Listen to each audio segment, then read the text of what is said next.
You know, there's a 10-year delay in the Soviet Union of delivery of an automobile. And only 1 out of 7 families in the Soviet Union own automobiles.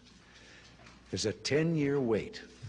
And you go through quite a process when you're ready to buy, and then you put up the money in advance. And this happened to a fellow, and this is their story that they tell, this joke. That this man, he laid down his money, and then the fellow that was in charge said to him, okay, come back in 10 years and get your car.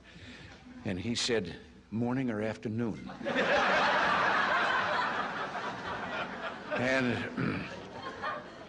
And the fellow behind the counter said, well, 10 years from now, what difference does it make? And he said, well, the plumber's coming in the morning.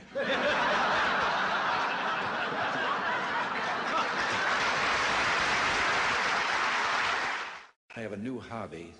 I am collecting stories that I can actually prove are told among the Russian people. They make them up themselves, they tell them between themselves, reveals they got a great sense of humor, and they've also got a little cynical attitude about things in their country. And one of these stories, the one I'm going to tell you, I told to General Secretary Gorbachev, and he laughed. The story was an American and a Russian arguing about their two countries, and the American said, look, in my country I can walk into the Oval Office, I can pound the president's desk and say, Mr. President, I don't like the way you're running our country. And the Russian said, I can do that. The American said, you can? He says, yes. I can go into the Kremlin, to the General Secretary's office, pound his desk and say, Mr. General Secretary, I don't like the way President Reagan's running his country. A fellow who went to the KGB to report that he lost his parrot. The KGB asked him why he was bothering them. Why didn't he just report it to the local police? Well, he answered, I just want you to know that I don't agree with a thing my parrot has to say.